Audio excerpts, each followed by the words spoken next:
So who will win, Liz Truss or Keir Starmer? Liz Truss with zero charisma. Labour's policy to tax the energy companies is supported by 68% of the public, according to polls. You're prepared to be unpopular, aren't you? Yes. Yes, I am. Even Liz Truss is uncomfortable with her own words. It's horrible, it's cringe. Or will it be Keir Starmer, who appears to have the same level of charisma as Soundwave? Soundwave superior, Constructicons inferior. And here is Sir Keir Starmer. So whoever picked that shot made it look like Sir Keir's just come out of prison. Like, there's literally one of the worst shots I've ever seen. Thank you. Thank you very much. It's really lovely to see you all here. And after 12 long years of Tory failure, didn't they just show their true colours yesterday? They're not the most inspiring. Essentially, the bar's set so high, we're looking for someone like JFK or Barack Obama. Just have a listen to the Republican sarcastic claps coming at Obama when he announces that he won't be running anymore. I have no more campaigns to run. My only agenda, I know because I won both of them. So far, we haven't seen anything quite like that from either candidate. So, every time you hear this, it's a point to Liz Truss. Every time you hear this, it's a point to Keir Starmer. Whoever has the most points wins. So how can I be so cocky in my predictions? I said Trump would lose, there would be a recession, Trump, Murdoch and Fox are all in deep doo-doo, and Brexit will cost us democracy. So let's continue. Let's talk money. The long-term economy? It's a point to Keir. It's been an absolute disaster for the Tories. And the short-term? It's been another unmitigated disaster, to the point where it looks like Liz Truss is already getting letters of no confidence being sent to the 1922 committee. Check out this clip as people try and get an interview with Kwasi Kwarteng, and frankly, he just looks shaken. Chancellor, what are you going to do about the turmoil on the markets this morning, sir? I'm not going to make any comment now. Thank you. What about the city? What conversation are you having Going for the wrists and giving them a little squeeze, that's normally a sign of reassurance. with the Bank of England, sir? Do you have anything to say about what's going on, sir?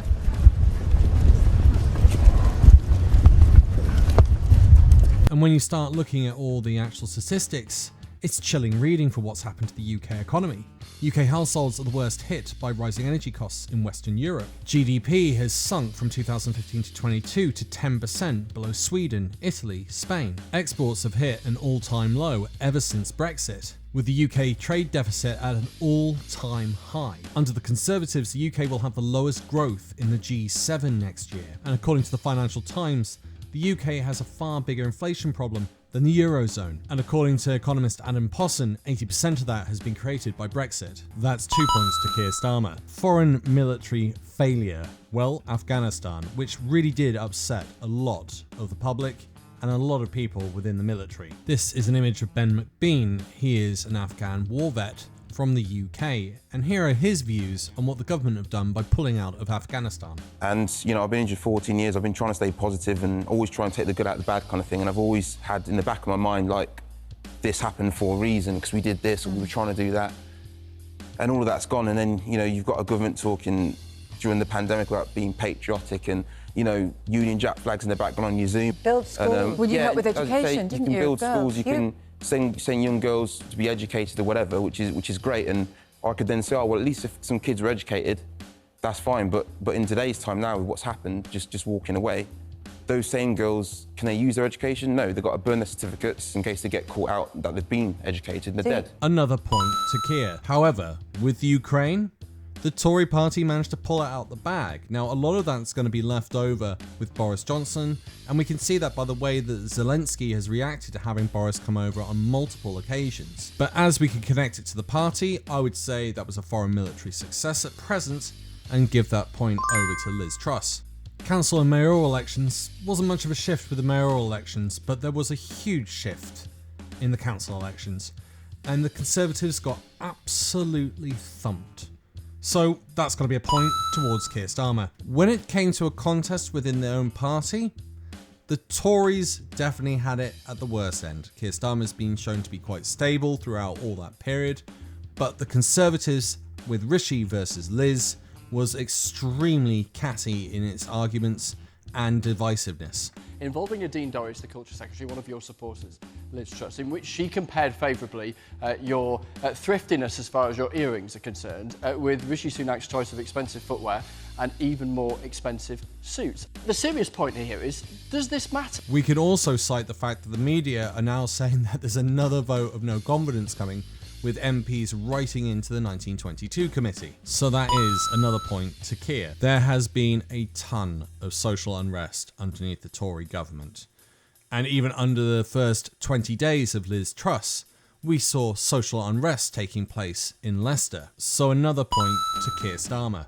Now, the Tories had hoped that by getting rid of Boris Johnson, they would be free of scandals. However, and again, within the first 20 days of Liz Truss becoming Prime Minister, a new scandal broke. It appears that the Tories have received 500,000 in illegal donations from a Venezuelan banker who is being investigated by the FBI. And the key component to all of this is Liz Truss's Chief of Staff, who's also being investigated by the FBI. And that isn't the only scandal. It appears that the Treasury reports were leaked to bankers who placed bets and they won, which means they earned millions, if not even potentially billions, because the government leaked its own report. Another point to Starmer. For the Conservative Party, there is the potential of the Reform Party, maybe even rumours of Nigel Farage running again. However, I don't think that's very likely. But for Labour, they've got to contend with the Greens, the Lib Dems, and the SNP, so I'm going to give a point to Liz Truss. A major policy change could give you a point. However, when we're looking at Liz Truss and everything that she's done, it's the same old, same old. It's trickle-down economics. It's so unpopular that it actually managed to crash the pound to its lowest level to the dollar in all-time history. So that would be another point to Keir Starmer. If you're an incumbent to government, it means that you are going to get an extra point. So you're already in. You look a little bit more of a safer pair of hands. And that's the final point, and that goes to Liz Truss. So as you can see, it is going to be a bit of a whitewash, which a lot of people are already predicting. And as you've seen with my other predictions, they've been pretty accurate, like Donald Trump losing the election. Once again, a big thank you to all my supporters on YouTube and Patreon. You keep this channel growing and going. There is now early release of my YouTube videos to all of my members. If you'd like to help that channel for free, click the subscribe button, share the content, and make sure you like. Thanks for listening. Bye for now.